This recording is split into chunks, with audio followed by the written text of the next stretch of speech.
আসসালামু আলাইকুম। আপনারা যারা অঙ্গীভূত সাধারণ আনসারে আবেদন করেছেন ইতিমধ্যে কিন্তু মাঠ কার্যক্রমের জন্য এসএমএস দেওয়া শুরু করেছে। তো আজকে ভিডিওর মাধ্যমে আমরা দেখে নিব আপনাদের মাঠে কি কাগজপত্রের প্রয়োজন হবে বা মাঠে কি কাগজপত্র লাগবে, পাশাপাশি মাঠ কার্যক্রম কতটি ধাপে অনুষ্ঠিত হবে।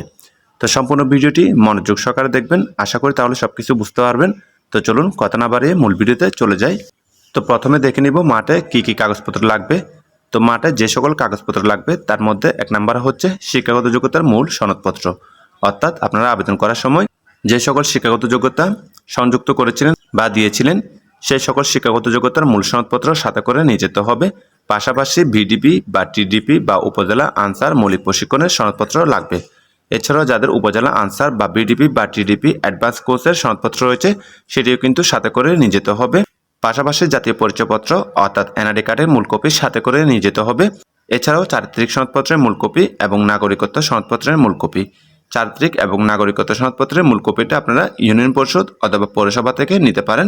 পাশাপাশি সকল কাগজপত্রের এক সেট সত্যায়িত ফটোকপি অবশ্যই সাথে করে নিয়ে যেতে হবে। এছাড়াও 4 কপি সত্যায়িত ছবি সাথে করে নিয়ে যেতে হবে। তো ছবিগুলো এবং কাগজপত্রগুলো আপনারা অবশ্যই একজন বিসিএস থেকে অর্থাৎ প্রথম শ্রেণীর গ্র্যাজুয়েট কর্মকর্তা থেকে সত্যায়িত করে নেবেন। এবার দেখে নিব আপনাদের মাঠ কতটি ধাপে অনুষ্ঠিত হবে বা মাঠ কার্যক্রম কতটি ধাপে অনুষ্ঠিত হবে। তো বিগত সালে মাঠ কার্যক্রম মূলত 4টি ধাপে অনুষ্ঠিত হয়েছিল।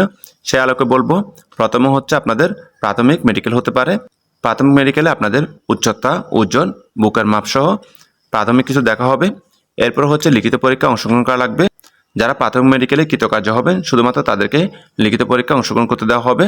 তো লিখিত পরীক্ষা যারা কৃতকার্য হবেন অর্থাৎ পাশ করবেন তাদেরকেই হচ্ছে ভাইবা পরীক্ষায় অংশগ্রহণ করতে দেওয়া হবে।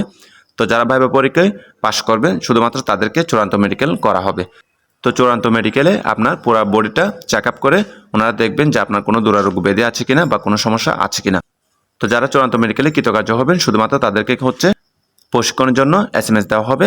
সাধারণ আনসারের লিখিত পরীক্ষায় যারা খুব বেশি ভালো করবেন তাদের চাকরি হওয়ার সম্ভাবনা তত বেশি।